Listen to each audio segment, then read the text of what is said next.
Nah, buat orang-orang yang sekarang masih ada di fase jatuh, kalau mereka mau bangun, first thing that they need to do apa sih? Tanya ke dirinya sendiri, lalu apa? Lu jatuh nih sekarang nih, then what? Lalu apa? Can I do something about it? Tapi aku harus dibantu Kakak Mia baru aku bisa bangun. Why? Find that strength di dalam kamu sendiri sebenarnya gitu. Kalau buat aku gitu ya, gitu. Daripada kita nungguin, tapi aku butuh teman supaya aku nggak yang gini banget. Buat Why? apa? Karena kalau kata orang sono gitu kan ya, bahkan bayangan kita sendiri aja meninggalkan kita pada saat gelap. Ya nggak? Apalagi orang lain. Apalagi orang lain gitu. Sesimpel itu aja sebenarnya. Can you do something about it? Can. PodMe, podcast recharge and relax. Halo PodMe Friends, ketemu lagi dengan saya Mia Amalia dalam podcast Love Your Life. Podcast yang mau ngajak teman-teman untuk melihat hidup dengan cara yang berbeda, jatuh cinta dengan hidup dan menghidupinya dengan penuh cinta. Kali ini tamu saya adalah teman drum sendiri. roll. A very powerful woman who has like a lot to share. Bener-bener yang share. Aku tuh kalau ngelihat IG kamu tuh kayaknya kamu tuh ngasih. Wow.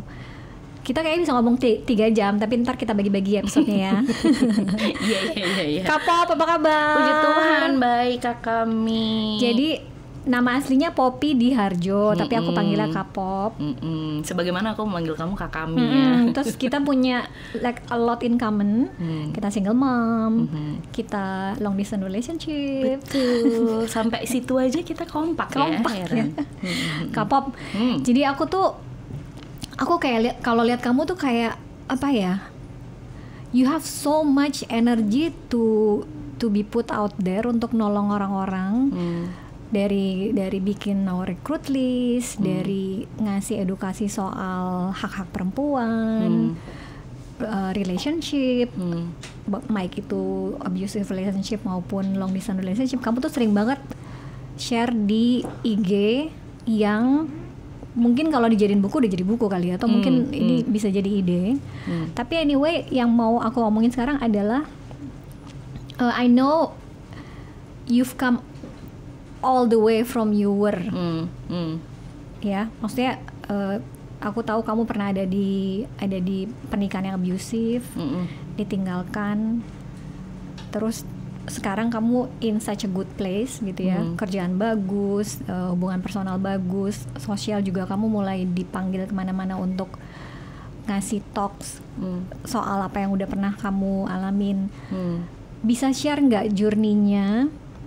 Karena aku pengen teman-teman yang dengerin percakapan kita ini nantinya bisa lihat untuk beranjak dari tempat itu tuh apa sih yang harus saya lakukan gitu loh. Bahwa it's hard, tapi there is a way to get out of that place gitu. Ini bagus kamu nanyanya sekarang ya. Kalau misalnya nanyanya 3 tahun yang lalu, mungkin aku masih yang akan menceritakan dengan penuh kebencian gitu, atau dengan penuh amarah gitu, atau dengan penuh kepahitan lah gitu istilahnya. Tapi kalau sekarang tuh aku ngelihat ke belakang, aku bisa melihat apa yang bisa aku pelajari dari sebelumnya. Jadi udah nggak ingat lukanya Kak kami gitu. Istilahnya tuh udah sembuh lah lukanya ya. Masih ada bekasnya nggak? Of course lah masih ada bekasnya, dan it's very human gitu menurutku ya. Gitu. Tapi dengan kita berjalan dan kita jalanin, kan lama-lama kita makin jauh dari yang sebelumnya. Gitu. Dengan kita makin jauh, makin nggak kelihatan sebenarnya bekasnya gitu. Aku sendiri diawali dari sejak aku mulai beranjak dewasa ya. Mulai beranjak dewasa pun aku sendiri sudah tidak memiliki definisi yang jelas mengenai diriku sendiri. Aku didefinisikan oleh orang tuaku, oleh ibuku, oleh keluargaku gitu ya, sehingga aku sendiri bingung. Aku nih kayak apa sih sebenarnya? Pop itu kayak gimana sih? Sampai titik dimana akhirnya aku keluar dari rumah dengan satu tekad yang bulat. Mama punya anak yang namanya Poppy, 26 tahun Mama nggak tahu yang namanya Poppy siapa. Padahal aku sendiri nggak tahu aku siapa. Saat itu jadi kamu keluar gitu juga mau mencari sebenarnya gue siapa sih? Bener gitu. Jadi bukan untuk, mungkin kalau buat orang tua gitu ya mikirnya adalah lo sok aja, lo pengen keluar dari rumah, lo pengen bebas, lo pengen ini. Padahal sebenarnya mikir keras gitu loh Kak kami. Apa yang bisa gue lakuin ya untuk kasih lihat ke ibuku, kalau aku adalah aku adalah individu yang merdeka, individu yang berdaya gitu. Ya jatuh lah, orang nggak ada yang ngasih arahan gitu ya ibaratnya. Tapi again itu adalah proses aku belajar. Sampai kemudian aku bertemu dengan laki-laki yang salah melulu. Saat itu tepat loh menurutku ya. Tapi kalau lihat ke belakang kan kita baru yang salah kali itu dulu mikirnya gitu ya. Tapi saat itu make total sense buatku. Masuk di akal banget aku memilih laki-laki yang seperti ini. Karena akunya sendiri definisinya saat itu masih bajai istilahnya. Aku ini cocoknya emang naik bajai. Gitu ya ibaratnya gitu ya, kalau kita umpamakan gitu. Aku cocoknya naik bus, naik bajai, nggak apa-apa lah panas-panasan, yang penting nyampe ke tujuan gitu. Jadi so dapetnya you bajai. actually get what you want, or what you think you deserve. What I thought I deserve gitu. Aku pikir aku pantasnya hanya dapat bajai. Salah nggak naik bajai? Ya enggak. Saat itu make total sense buat aku. Memang aku diarahkannya ke sana gitu. Jadi kalau dulu mungkin aku bilang yang iya goblok banget gue dulu kakak. Enggak juga. Kalau misalnya sekarang aku menceritakan gitu ya, aku bilang aku memilih orang yang tepat untukku dulu. Untuk belajar sampai ke sini. Jadi itu yang dipahami dulu sama teman-teman sekarang gitu ya, yang mungkin masih ada di relasi yang buruk. Bukan pilihanmu yang salah, tapi saat itu memang kamu berpikir itu adalah pilihan yang paling tepat buatmu. Jadi yang di-train, yang dilatih adalah pikiran kita sendiri. Bagaimana kita berpikir tentang diri kita, bagaimana kita mendefinisikan diri kita sehingga kita tahu, oh, Poppy patutnya ada di ruangan yang ber-AC misalnya gitu ya. Bukan karena sombong, tapi karena Poppy gampang keringetan. Jadi kalau Poppy gampang keringetan, emang bisa kipas-kipas sendiri, namun lebih nyaman jika gitu ya. Dan menurutku it's not too much to ask untuk punya AC, apalagi kalau AC-nya aku sendiri yang beli. Karena aku bisa sendiri. So I provide it for myself. Jadi aku berusaha untuk providing that to myself. Nyampe ke pernikahan yang buruk ini, sebenarnya dari awal tuh udah tahu Kak Kami, this is not going to end well. Been there, done that. Iya. Jadi sebenarnya deep inside aku tuh udah tahu this will not end well. Tapi dipaksakan karena apa? Saat itu aku hamil at love. Jadi merasa harus melakukan sesuatu yang benar menurut banyak orang. Gitu. Kenapa aku menikahnya sama bapaknya at love di kehamilan 7 bulan, 8 bulan? Karena aku berusaha untuk menahan. Sebenarnya gue gak perlu nikah loh nih. I'm okay with having a child without having to get married gitu, tanpa harus menikah. It's fine sebenarnya buatku.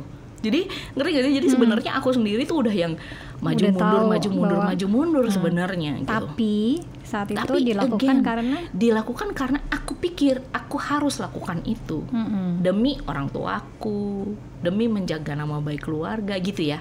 Jadi faktornya eksternal semua Kak Kami, nggak ada yang internal. Faktornya eksternal tanpa aku sadari kalau nggak penting sebenarnya faktor eksternal itu. Boleh jadi bahan pertimbangan, tapi bukan jadi satu keputusan akhirnya. Gitu loh. Kalau buatku ya, kalau buatku pribadi gitu. Makanya faktor eksternal kan membuat kita waspada sebenarnya. Kalau Kak Kami bilang, kamu kelihatannya lesu deh, misalnya gitu ya. Bukan berarti aku langsung telan bulut-bulut atau apa, tapi mikir, apa betul ya aku terlihat lesu gitu. Can I do something about it? Or apa ya pilihanku gitu. Saat itu buat Poppy di Harjo faktor eksternal masih lebih penting dari atau mungkin jadi salah satu-satunya. Itu satu-satunya. Kenapa? Karena validation itu penting buatku. Kenapa validation penting? Balik lagi ke masa lalu di mana aku kehilangan ayahku di umur 13 tahun. Aku harus berbagi kasih sayang ibuku bersama 5 orang kakakku yang lain. Jadi kayak yang rebutan, ngeri gak sih? Rebutan perhatian. Sehingga perhatian itu penting buatku. Jadi ada orang yang memperhatikan aku tuh udah yang, aku harus membuat dia supaya terus memperhatikanku gitu. Atau memenuhi ekspektasi dia sehingga akunya merasa aman, merasa tenang. Jadi ketemunya sama orang-orang yang seperti itu, yang berharap dariku gitu, yang berharap aku menyenangkan dia, membahagiakan dia dan apa dia gitu ya. Aku baru semalam nih ngobrol sama salah satu temanku juga gitu tentang role kita sebagai perempuan. Dulu nih ya, aku berpikirnya gini. Pada saat kita jadi anak, perempuan itu diharapkan untuk berbakti pada orang tua. Enggak cuma perempuan sih ya, perempuan laki-laki. Pada saat kita jadi anak kan kita di setting untuk berbakti pada orang tua. Pada saat kita jadi istri, kita di setting untuk mengabdi pada suami. Ya, pada saat kita jadi ibu, kita disetting untuk jadi bidadari, ya nggak tuh, sempurna pokoknya lu ya, kagak boleh ada celaknya gitu ya, gitu. Jadi dari awal tuh kita sebagai perempuan tuh udah ada settingannya seperti itu, either sama keluarga kita, either sama teman-teman kita, either sama lingkungan kita. Dan again semuanya eksternal yang nyeting. Correct, yang setting itu eksternal bukan internal. Selama ini gitu ya kita mikirin kalau misalnya perempuan gitu ya suaminya selingkuh, yang ditanya lah istrinya apain? Emang istrinya kenapa? Lu kenapa sampai kan? laki lu gitu? Kok laki lu bisa selingkuh? Emang lu kenapa gitu? Padahal lah kenapa jadi gua gitu ya. Tapi yang buat siapa? Bener, buat perempuan selingkuhannya, kalau misalnya istrinya tahu nih ya lakinya selingkuh, yang perempuan selingkuhannya suka bilang apa? Lalu aja kagak makanya lu jagain suami lu. Lah lakinya jadi nggak di hold accountable gitu. Harus jadi satpam ternyata perempuan. Bener gitu. Ngerti gak sih gitu. Jadi lu udah mengabdi artinya kayak gimana? Kayak gimana lagi gitu. Lu harus jadi satpam hatinya pasangan lu gitu.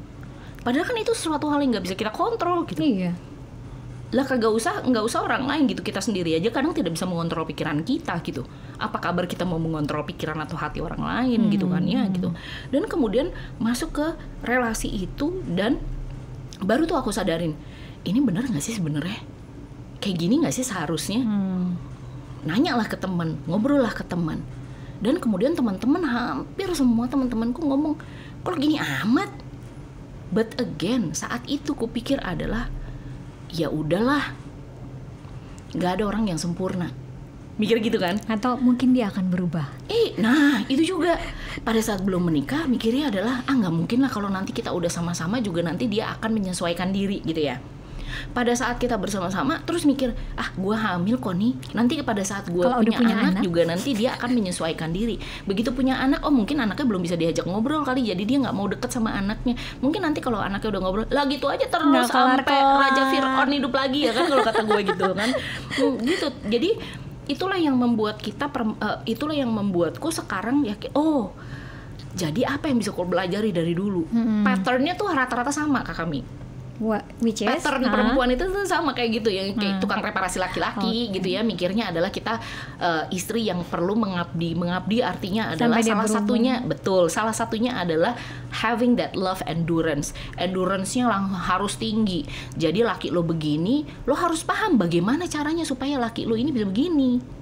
Harus maafin. Padahal sebenarnya kan, padahal katanya nih ya, hanya Tuhan yang bisa membolak-balikkan hati manusia ya kan. Lagi mana perempuan rasanya lebih dari Tuhan untuk mengubah laki-laki kan nggak bisa. Sebenarnya kan gitu ya gitu. Tapi ya itulah gitu. Itu dulu begitulah cara aku berpikir. Aku berpikir adalah karena aku perempuan, aku memang sudah sewajarnya melakukan A, B, C, D, E, F, G untuk rumah tanggaku. Sehingga pada saat dia selingkuh, dan aku ngelihat lagi ke akunya, mungkin gue kurang begini, kurang begini gitu loh. Self blame manusiawi nggak? Manusiawi. Salah nggak juga. But then what? Yang aku lupa tanyakan ke diriku sendiri adalah lalu apa? Lalu apa? Oke, lu nyalain diri lu sendiri. Popi bodoh nih, Popi gendut, Popi gini. Lalu apa? Then what? Can you do something about it? Cannot. Karena aku baru habis ngelahirin. Bisa sih, tapi butuh waktu gitu. Tapi gini, ya udah, dan lakuin. Tapi lakuinnya buat siapa? Salah lagi, karena buat orang lain, bukan buat diri kita sendiri gitu. Sama seperti pada saat kamu ngobrol yang kamu ikutan body love, tapi aku lupa nanyain ke kamu ya, kamu motivasinya apa, the why-nya apa, sehingga nggak bertahan lama gitu ya kan gitu. The why it needs to come from ourselves kan. Bukan the why-nya karena for yourself, buat dirimu sendiri, karena kamu sendiri gitu. Jadi bukan karena orang lain. Itu yang terus aku lakukan Kak Kami. Yang aku lakukan adalah aku melakukannya buat orang lain. Sehingga pada akhirnya aku kecewa sendiri pada saat orang lainnya tidak menghargai aku. Aku kecewa sendiri pada saat orang lainnya masih begitu-begitu aja gitu. Karena kamu melakukannya buat dia, dan ketika kamu sudah melakukan dan dia tidak berubah, akhirnya kamu jadi kecewa. Bener. Padahal kecewa itu datangnya dari mana? Dari aku sendiri, dari ekspektasiku sendiri. Apakah aku salah? Enggak. Saat itu aku pikir memang seperti itu seharusnya. Apakah bisa diperbaiki? Lah bisa. Buktinya seperti sekarang. Itu kan jadi pembelajaran. Kalau dulu mungkin aku kayak aku bercanda gitu kan ya, aku selalu ngomong, sering ngomong gitu ya, Ciki nih gondang dia, aku begini karena dia ya kan. Dulu tuh mikirnya kayak gitu. Kayaknya emang gitu. Bener. Pokoknya gara-gara dia nih, kalau dia nggak begini, aku nggak bakalan begini. Kalau dia nggak, tapi true. Karena dia aku jadi seperti ini sekarang. In a good way. In a good way. Justru terima kasih kamu telah memberikanku kebebasan untuk menjadi diriku sendiri. Atau memberikan pelajaran. Terima kasih sehingga karena kau memberikanku kebebasan agar aku bisa belajar lagi dari awal tentang diriku dan orang-orang yang penting untukku. Itu turning point-nya kapan? Dari kamu merasa ini salahmu, aku harus berubah, aku harus melakukan ini, tapi kemudian drive-nya melakukan untuk orang lain, sampai akhirnya kamu sadar bahwa I have been doing it the wrong way. Itu turning point-nya setahun lebih setelah aku ditinggal ya. Itu di titik dimana akhirnya aku menyadari kalau aku depresi, Kak Kami. Okay. I was depressed. Did you get any help? Of course I get some help gitu ya. Tapi itu pun setelah aku denial, ngerti gak sih? I'm fine. Selama ini gue kuat kok. Pasti gue bisa ngelewatin ini gitu ya. Jadi sebenarnya kadang-kadang merasa kuat itu bahaya ya. Correct. Karena kamu jadi menolak pertolongan. Bener. Dan itu ya titiknya itu suatu malam aku kebangun, kayaknya aku pernah cerita ke kamu. I woke up in the middle of the night sweating. Aku yang udah keringat dingin bangun, aku sampai pipis di celana, aku nggak ngeh, Kak Kami. Parah banget nggak? Itu badanku gemeter gitu ya, dan aku baru sadar, wah I need help. Karena aku sampai segitu takutnya, takut mati. Takut mati dan meninggalkan anakku yang masih kecil, terus gimana? Nanti dia gimana gitu. Kebayang nggak sih gitu betapa takutnya aku waktu itu. Terus aku WhatsApp temanku, 2 sahabatku gitu ya, dan aku bilang I think I'm depressed, I need help. Itu baru titik dimana aku bertanya ke diriku sendiri, lalu apa yang bisa kulakukan. Jadi sebenarnya kuncinya adalah menyadari situasi kamu. Benar. Dan bahwa kamu butuh pertolongan dan kamu ask for help. Iya, dan it's okay for me, it's safe for me to ask for help. Dan saat itu yang aku mintain tolong siapa? Bukan keluargaku, sahabatku, sahabat-sahabatku gitu loh. Karena apa, kalau situasi seperti ini atau kondisi seperti ini, rata-rata orang terdekat belum tentu orang yang tepat untuk kita ceritain. Aku cerita ke ibuku gitu ya, bisa jadi sama ibuku cuma disuruh doakan yang suamimu supaya dia berubah hatinya, gitu-gitu kan ya gitu. Jadi kayak gitulah Kakak. Kan sih template orang tua. Benar. Sabar, berdoa. Salah apa enggak? Enggak juga. Karena itu begitu yang mereka tahu. Benar, hanya itu yang mereka tahu. Mereka kapasitasnya hanya sampai di situ gitu. Dinamikanya anak seperti apa sama suaminya kan mungkin dia juga nggak paham gitu. Jadi pada saat kita datang hanya ingin didengarkan, mereka merasa mereka harus memberikan jangan gitu. Padahal sebenarnya gue cuma pengen didengerin doang, mah. Gue cuma lagi pengen curhat, nggak usah dinasehatin gitu, malah jadi kemerungsung gitu pikiranku gitu loh. Gitu Kak Kami.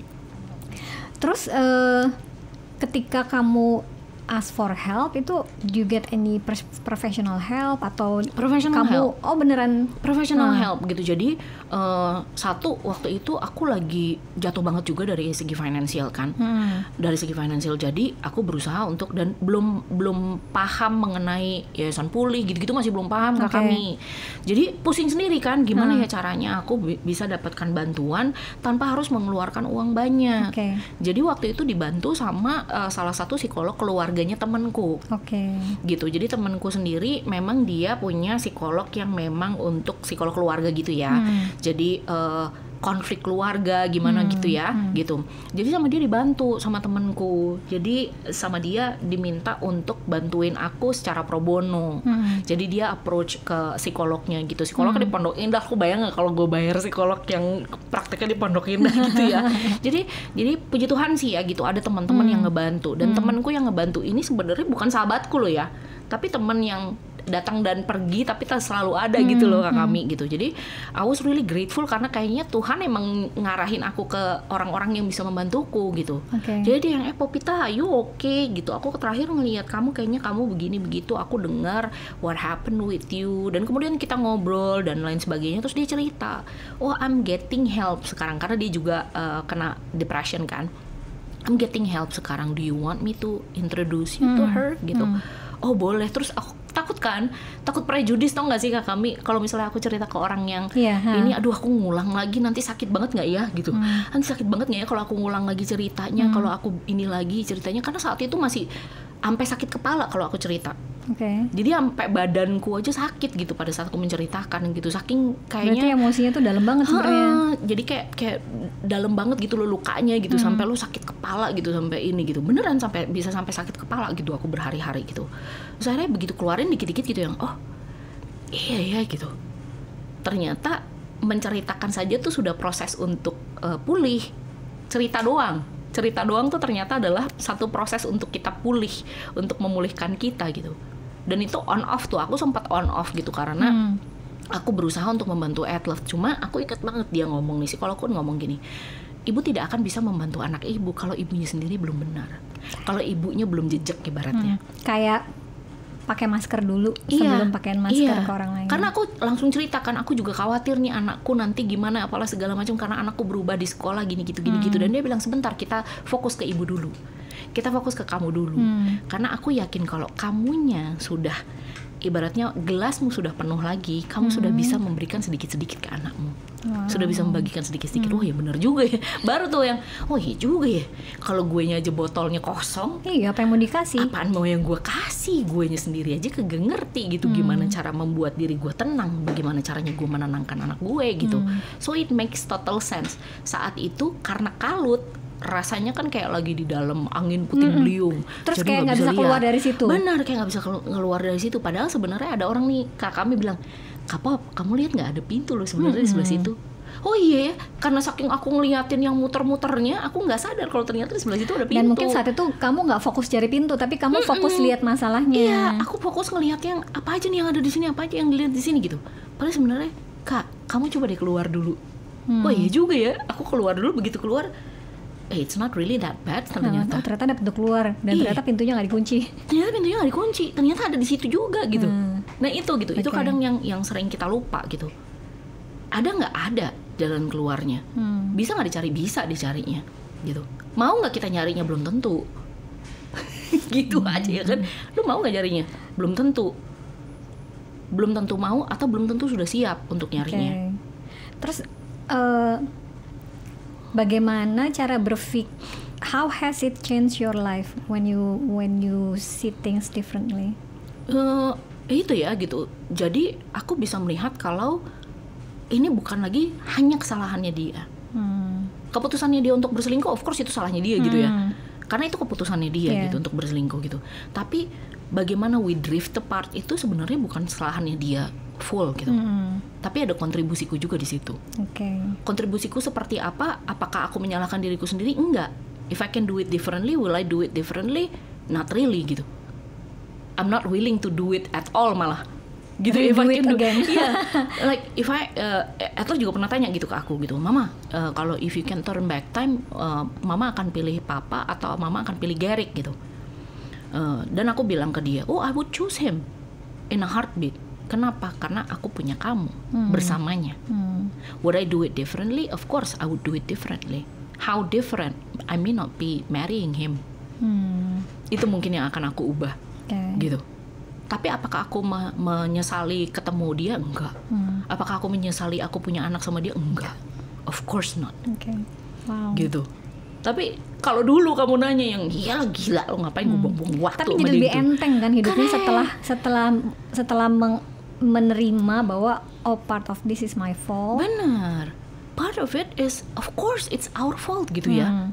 It's the both of us, karena kan ada dua orang di relasi ini gitu. Kita nggak bisa yang 100% salahnya lakinya.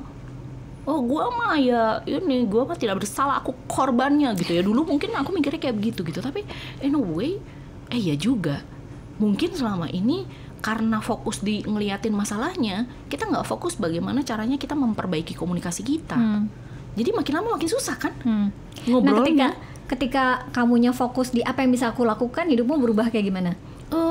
Berubah lebih ke apa ya? Satu, aku jadi fokus sama prioritasku. Aku jadi bisa paham prioritasku apa sih sebenarnya sekarang. Jadi clear gitu Kak Kami. Jadi aku paham lu ada di mana sekarang Poppy, lu mau kemana, gimana caranya sampai sana. Oke. Jadi nggak ngeliat ke belakang mulu. Gitu, nggak lihat lagi, mau jalan ke depan tapi ngeliat ke belakang, jadi nabrak. Aduh jangan sampai ini, yang ada malah kita kejungkal gitu, gara-gara kita nggak ngeliat kalau ada batu di depan yang sebenarnya bisa kita hindari gitu. Tuh, teman-teman, kalau kalian mau maju jangan lihat ke belakang terus, nggak kelihatan yang depan ada apa, nanti jatuh. Depan ada apa gitu, nggak apa-apa sesekali berhenti. Kalau mau ngeliat ke belakang berhenti. Berhenti, lihat ke belakang dan pahami apa yang mau kamu cari di belakang. Apakah kamu cuma pengen melihat lukanya, why? Ataukah kamu cuma pengen mengingat rasanya, why? Atau lebih baik ngelihat, oh saya udah jalan sejauh ini. Benar. Atau untuk melihat, wow, I have come this far.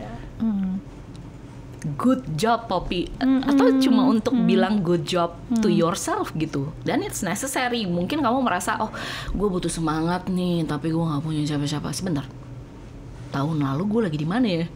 Oh tahun lalu gue nggak punya duit, gue mau ini aja susah.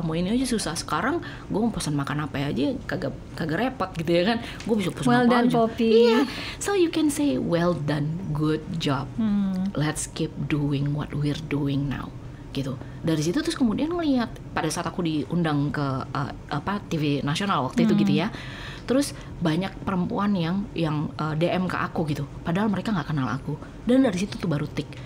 Oh ternyata masih banyak perempuan yang berpikir sama seperti aku dulu. Apa yang bisa kita lakukan ya? Nyambung deh sama kamu, nyambung deh sama Nina gitu kan ya. Baru deh kita ngebahas, oh iya ya, yang dibutuhkan sama perempuan-perempuan ini sebenarnya bukan pertolongan atau orang yang bisa memberikan solusi, tapi orang-orang yang bisa menguatkan, yang bisa mengingatkan mereka kalau mereka bisa. Kan itu yang dulu kita nggak punya, kami. Iya. Kamu bisa loh sebenarnya. Masa Poppy nggak bisa? Masa Poppy nggak sanggup gitu? Oke. Udah ada yang pernah loh dari situ nyampe ke sini. Iya, benar gitu. Mengingatkan kalau ada loh bukti nyatanya. Kalau perempuan atau laki-laki lah ya gitu. Kalau manusia jatuh, sebenarnya bisa. Apakah mereka punya pilihan? Of course mereka punya pilihan. Kamu mau terus jatuh terus nangis sampai 2 hari 2 malam, bisa nggak? Bisa. Itu pilihan. Pilihan lo. Lo mau nangis 2 hari 2 malam diam di situ yang aduh aku jatuh nih kagak, ini kotor banget nih ini harus ada yang narik gue, atau mau bangun sendiri, pilihan sendiri atau bangun sendiri. Susah banget bangunnya, tapi kapok nanti aku jatuh lagi, it's fine. Take your time. Nah buat orang-orang yang sekarang masih ada di fase jatuh, kalau mereka mau bangun, first thing that they need to do apa sih? Tanya ke dirinya sendiri, lalu apa? Lu jatuh nih sekarang nih, then what? Lalu apa? Can I do something about it? Tapi aku harus dibantu kakak Mia baru aku bisa bangun. Why? Find that strength di dalam kamu sendiri sebenarnya gitu. Kalau buat aku gitu ya, gitu. Daripada kita nungguin, tapi aku butuh teman supaya aku nggak yang gini banget. Buat why? Apa? Karena kalau kata orang sono gitu kan ya, bahkan bayangan kita sendiri aja meninggalkan kita pada saat gelap. Ya nggak? Apalagi orang lain gitu. Sesimpel itu aja sebenarnya. Can you do something about it? Can gitu. Kalau panik, kalau worry gitu ya. Panic if panic helps, worry if worry solves the problem. If it doesn't help, if it doesn't solve the problem, why panic, why worry? Can you do something about it? Kan kayak serenity prayer lah kak kami. Jadi kuncinya sebenarnya bertanya ke diri sendiri ya. Kalau ada apapun, apa yang mau kamu lakukan? Iya, apa yang bisa kamu lakukan menurut kamu? Wow. Wah, aku mau gini. Apa yang bisa kamu lakukan? Bukan hanya sekedar mau, tapi yang bisa kamu lakukan. Fokusnya diri sendiri ya, bukan aku mau ini jadi dia harus begitu. Iya. Aku mau ini jadi aku. Seringannya tuh kayak begitu kak kami, karena merasa kita pasangan kan. Misalnya nih, tapi kan buat aku berusaha supaya begini kan dia harus begini. Nggak juga. Kamu fokus ke diri kamu sendiri dulu aja. Begitu kamu begitu kamu berlimpah ibaratnya, begitu kamu udah ngeset definisimu seperti apa, then the rest will fall into place menurutku. Iya, aku percaya bahwa ketika aku berubah atau melakukan sesuatu berbeda, and then the world also appear differently. Correct. Gitu. Jadi dari korban gitu ya, kalau kita ngomongin gitu, dari korban kita menyintas. Begitu udah jadi penyintas kan kita bisa punya pilihan lagi, apakah kita cuma menyintas doang ataukah kita punya kekuatan yang lebih untuk menjadi penggerak. Jadi start from ngubah mindset dari nunjuk harusnya dia gini menuju ke diri sendiri yang bisa saya lakukan apa. Karena sekarang aja untuk cerai gitu ya, masih banyak yang DM aku yang, Kak, aku suamiku selingkuh tapi dia nggak mau menceraikan aku, lalu apa? Kamu bisa menceraikan, kamu bisa menceraikan dia nggak? Kadang-kadang lupa ya. Iya. Fokusnya sama apa yang harus orang lakukan. Benar. Tapi lupa apa yang bisa saya lakukan. Iya, gitu. benar gitu. Lah, dulu aku kayak gitu nggak? Iya. Lah kan lu yang ninggalin gue, lu dong yang nyerahin gue nggak mau nyerahin lo gitu.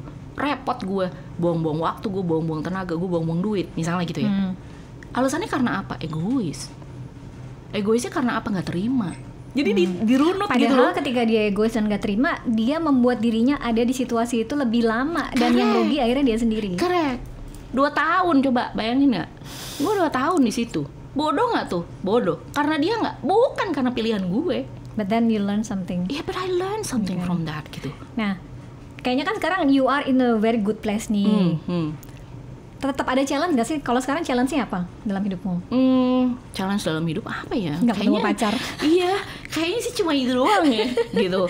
Of course ya, satu sebenarnya sekarang aku merasa kalau parenting adalah nomor 1. Bagaimana aku mendidik anakku adalah bagaimana nanti dunia ini kelihatannya nih, dunia akan berubah. Karena ibaratnya sekarang ini kan nih stigma terhadap perempuan gitu ya, atau apapun gitu yang berhubungan dengan dunia ini kan kayak kapal yang sudah besar banget gitu loh, kayak Titanic mau dibelokin aja kayak susah banget gitu sebenarnya. Tapi bisa apa nggak dibelokin? Bisa. Pelan-pelan. Jadi an act of activism aku sekarang ini dalam bentuk parenting, how I parent at love gitu. Bagaimana aku mendidik anak laki-lakiku supaya perempuan nggak takut deket-deket sama dia. Gaya parenting kamu kayak gimana sih? Gitu. Aku lebih gini ya.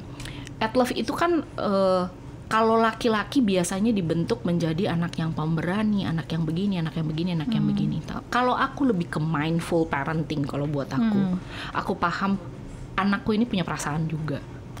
Anakku punya ketakutan juga, anakku punya kekurangan juga, anakku punya apa, dan tidak punya apa.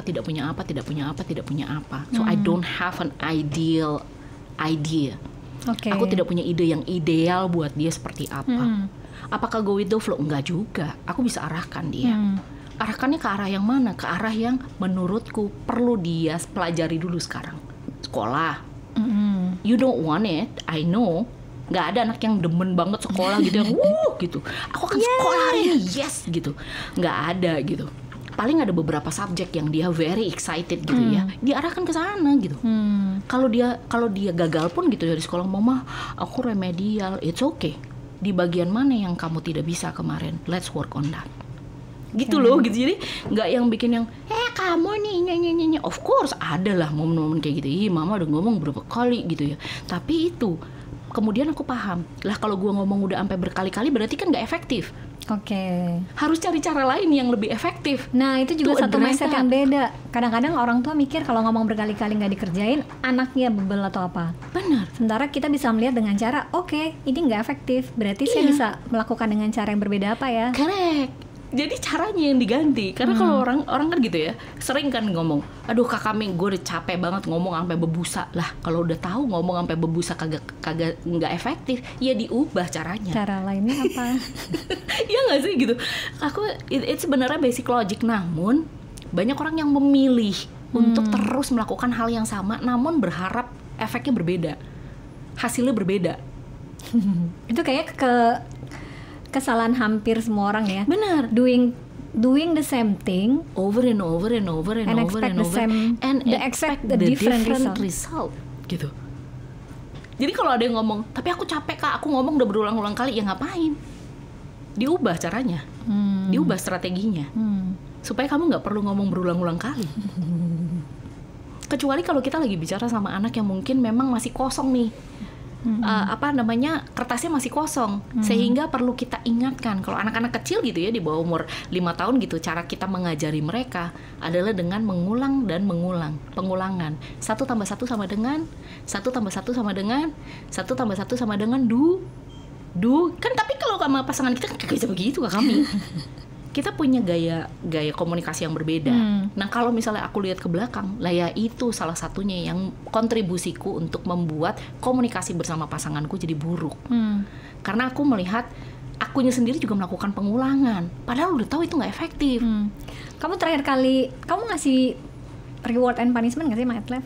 Iya dong. Dia terakhir kali dipanis gara-gara apa? Gara-gara dia main game pada saat dia di kelas. kelas online kan? Dia terus kelas online, game. dia buka game dan dia berusaha untuk menutupi ke aku. Terus Jadi dia hukumannya? bohong.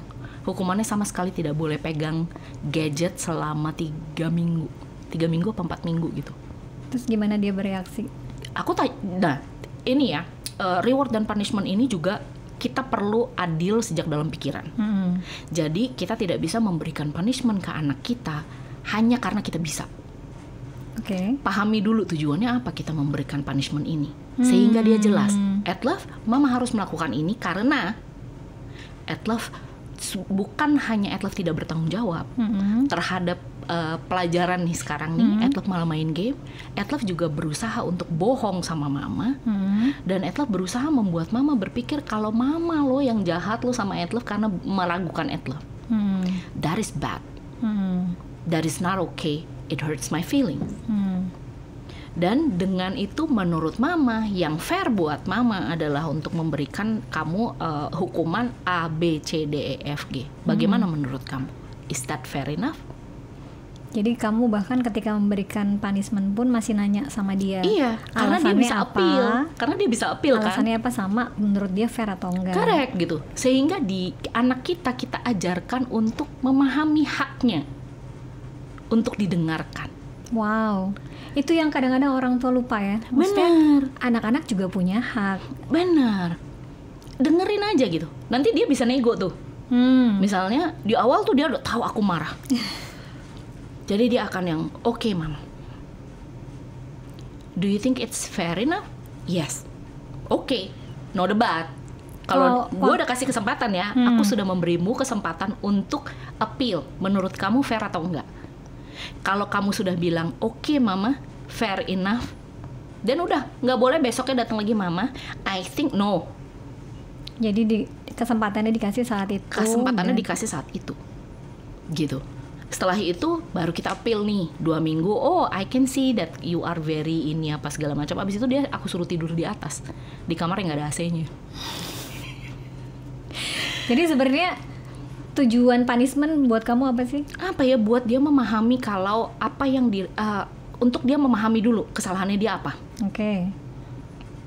Jadi dia tidak bisa sekedar minta maaf. Kalau kamu minta maaf, kamu perlu paham kamu minta maafnya karena untuk apa? Apa yang menurutmu salah? Kalau menurutmu tidak salah pun tidak apa-apa, kamu kasih tahu ke aku. Aku nggak salah dong mama gitu. Aku memang bosan misalnya gitu ya. It's okay. I'm not gonna be angry. I just want to know why. I just need to understand why.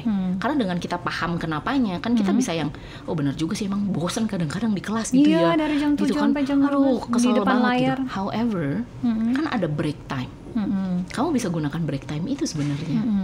Kamu bisa memilih untuk menggunakan break time kamu buat main, atau di sela-sela pelajaran kamu main. Kan itu pilihan. Dan I trust you on that. Sehingga you breaching trust itu yang sebenarnya lebih menyakitkan dibanding kamu bohong sama mama. I'm giving you trust loh. Gitu.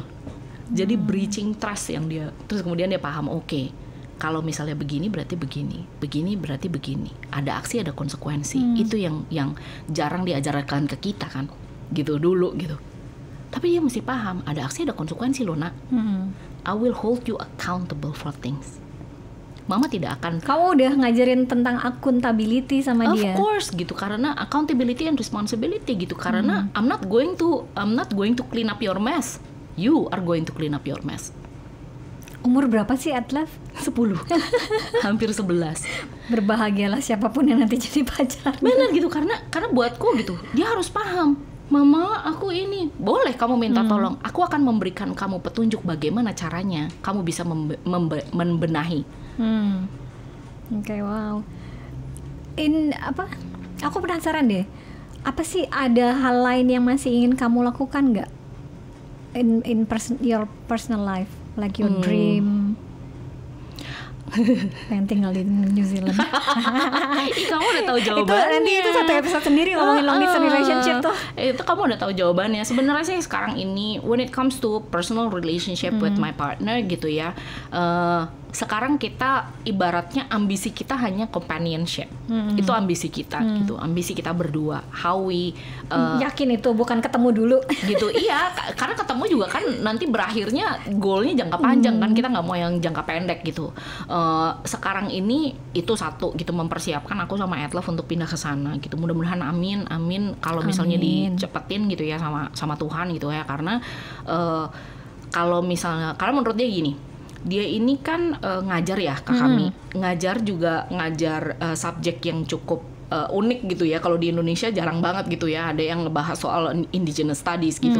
Jadi kesempatan dia untuk bisa produktif di Indonesia lebih kecil dibanding kesempatanku untuk produktif di sana. Oke. Dan dia tahu aku pasti akan sibuk banget gitu. Aku akan suka sibuk, sehingga dia mikirnya adalah, lo kalau di sini sebenarnya satu, lo masih bisa tetap long distance nih untuk kerjaan apapun, lo masih bisa remote gitu.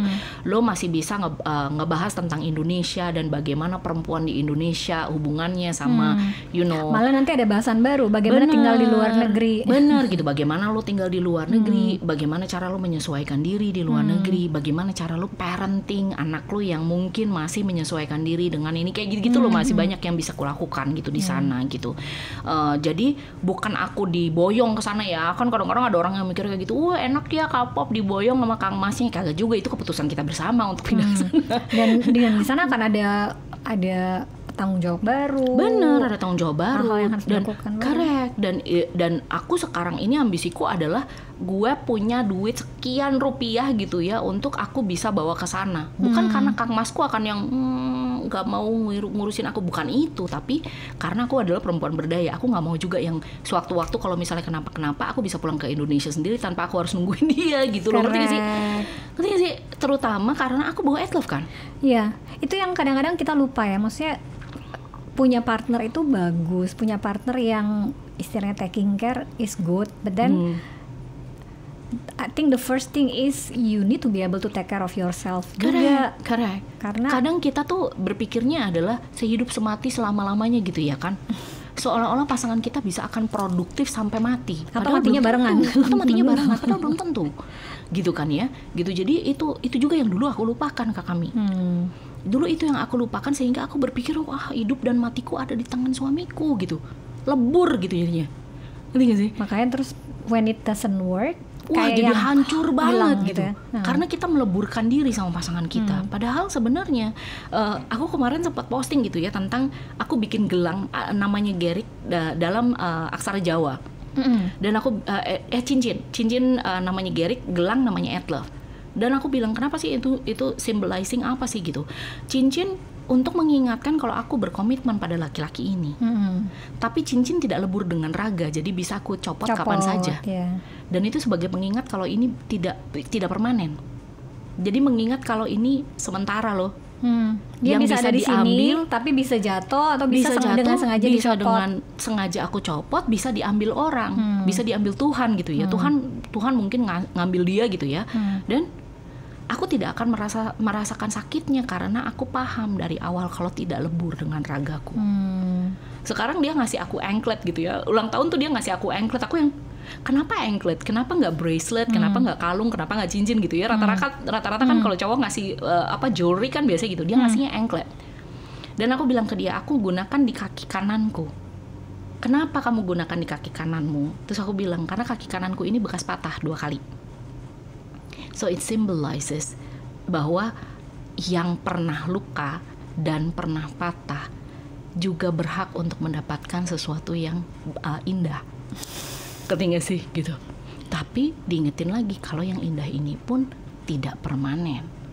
Bisa ku copot, bisa copot, bisa patah, bisa hilang gitu. Jadi it's a reminder bahwa walaupun dulu orang ngelihatnya Poppy itu ditinggal sama pasangannya gitu ya buat perempuan lain yang lebih muda gitu ya gitu, tapi bukan berarti Poppy tidak berhak atau tidak patut untuk mendapatkan sesuatu yang bagus, sesuatu yang indah, sesuatu yang luar biasa. Tapi gitu. juga tetap disadari bahwa itu bukan sesuatu yang akan nempel selamanya. Correct gitu. Jadi kita bisa self aware, bisa self aware. Ini ya secara nggak langsung sudah menerapkan detachment. Correct. Karena biasanya kan gitu, kemarin bahkan aku memperkenalkan istilah endowment effect. Apa? Endowment effect. Endowment effect. Apakah Pada saat itu? misalnya aku memberikan sesuatu ke kamu, kayak anklet inilah. Kalau kamu mau bayarin 20 juta juga nggak akan aku kasih ke kamu, karena aku merasa ini priceless. Karena orang yang memberikan kepadaku ini, jadi udah tidak ada harganya lagi buat kamu. Ini harganya udah priceless. Seperti anak-anakmu. Anak-anakmu itu adalah priceless. Kalau gue yang kami bagi satu dah anak lu gitu, nggak mungkin kamu akan berikan gitu. Yeah. That endowment effect itu yang kadang-kadang membuat perempuan juga jadinya merasa laki-lakinya adalah miliknya.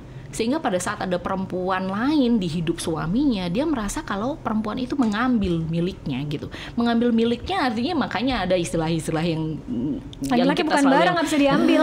Gitu ya, kita ya Allah gini banget. Ini bukan handphone yang bisa diambil. Bener, bukan handphone yang kamu salah taruh terus diembat sama orang gitu kan, enggak gitu. Yeah. Jadi kayak gitulah kami gitu. Oke. Wow, Kak Pop, thank you banget udah jadi tamu di PopMe. Nanti datang lagi ya, kita ngomongin komunitas perempuan yang Kak Pop jadi founder. Nah terakhir nih, buat orang-orang yang sekarang lagi dalam situasi dimana dia merasa ditinggalkan atau menjadi korban, apa yang mau Kak Pop bilang ke mereka supaya mereka bisa own their life? Fokus pada dirimu sendiri, the rest of the world can wait. Fokus pada dirimu sendiri, seluruh dunia boleh menunggu. Biarkan mereka menunggu dulu sampai kamu siap untuk keluar lagi. Sampai kamu siap untuk menentukan, oke, inilah Poppy. Sampai kamu bisa paham kalau kamu bisa berdiri di atas kakimu sendiri. Dan ternyata emang selama ini kamu berdiri di atas kakimu sendiri. Cuman kamu gak sadar. Cuma kamu gak sadar. Look in the mirror, lihat di cermin, dan kamu bilang ke dirimu sendiri hal-hal buruk yang ada di otakmu. Dan kamu tanya ke dirimu sendiri, do I deserve to be called like that? Apakah aku patut untuk mendapatkan omongan-omongan buruk ini? Contoh nih ya, aku ngeliat di cermin dan aku bilang, Poppy, lu jelek banget, lu gembrot, lu tua, lu ini. Patut gak aku mendapatkan itu? Dari diriku sendiri lu ya. Jangan ngomongin orang-orang, jangan ngebahas omongan-omongan orang, tapi dari diriku sendiri. Dan tanya, apa patut ya aku mendapatkan perlakuan seperti ini dari diriku sendiri? If not, then find that strength. Kalau kita ngomongin soal bahagia, kuncinya ada di kita ya gitu. Adanya di kamu kuncinya, nggak ada di orang lain. Itu self love ya sebenarnya. Bukan selfish ya, tapi it's self love. Begitu kamu berlimpah, begitu kamu paham kalau kamu isinya penuh, dan disitulah kamu mulai bisa membagikan ke orang lain. Gitu. Thank you. Sama-sama. PopMe friends, jangan lupa coba lihat ke dalam kaca dan find that strength in you. Iya, it's there. It has always been there. It's always been there. Cuma kita kadang-kadang luput aja ngelihatnya. Sebagaimana kita nih ya, kalau misalnya kita ngomong bersyukur, nggak setiap hari kan kita bersyukur punya mata yang bisa melihat, punya mulut yang bisa bicara. Yang dilihat malah, aduh keriputan. Iya. Padahal banyak hal lain yang sebenarnya bisa kita hargai gitu. Hal-hal kecil yang sebenarnya bisa membuat kita bahagia gitu. Jangan lupa ngelihat yang kecil-kecilnya juga, teman-teman. Thank you, gitu. Kak Pop. Sama-sama. PopMe friends, seneng ya. Abis ini saya akan undang Kak Pop lagi untuk ngomong soal komunitas perempuannya yang Kak Pop menjadi fasilitator dan found it.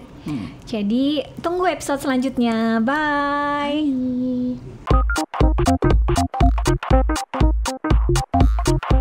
PopMe, podcast recharge and relax.